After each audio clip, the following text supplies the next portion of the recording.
Өнөөдөр би Түлээжүр брендийн хүнсний бүтээгдэхүүн хэрэглэгчийн гарт хэрхэн хүрдэг шат амжилгааны талаар тайлбарлая. Түлээжүр нь нийтийн үйлчлэгтэй кафе бөгөөд олон улсын эсвэл зэдвэл түүхий эдийн дотоод болон импортын нийлүүлэлтийг хослуулж авдаг.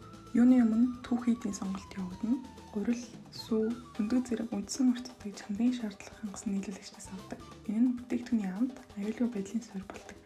Дараагийн шат бол үйлдвэрлэл. Түүхий эдийг журын дагуу боловсруулж талах нэрийн баав биелэг орчин үеийн тоног хөрөмжөр хийдэг.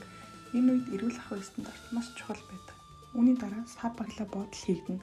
Бүтээгдэхүүнийг шинжлэх байдлыг хадгалах, тээвэрлэхэд тохиромжтой байдлаар савлж шошголдог. Дараагийн шат нь түгээлт.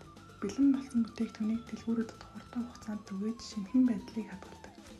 Эцэст нь борлуулалт ба хэрэглэгчдэд хүрэх үе шат явагдана. Хэрэглэгч дэлгүүрээс судалсан авч бүтээгдэхүүнийг хэрэглэдэг. Түлээжүр бэкерийн бүтээгдэхүүнүүд нь хүнсний нэмэлт болон хадгалагч бодис агуулгын тул хадгалах хугацаа богино байдаг.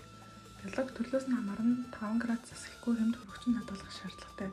Сүүн кремтэй бялог хөрөгчөнд 24 цаг, муус болон маслын кремтэй бялог хөрөгчөнд 48 цаг хүртэл хадгалах боломжтой. Талах нарийн бов болон пастрыг тасалгааны хэмт хуурай сэрүүн газар хадгалахад тохиромжтой. Ерөнхийдөө 1-2 хоног хадгалж болох өдөртөө хэрэглэх нь хамгийн шинэхэн байдаг. Бүтээгдэхүүн нь шинэхэн байх ёстой учраас ихэвчлэн 1-2 хоног дотор зарагдаж, үлдсэн тохиолдолд стандартын дагуу устгагддаг. Ингэснээр Түлээжүр брендийн хүнс нь олон шат амжилгад дамжин бидний гарт хүрдэг бөгөөд хүнсний технологийн чанартай аюулгүй бүтээгдэхүүн бий болгоход чухал үүрэгтэй юм. Анхаарал хандуулсанд баярлалаа.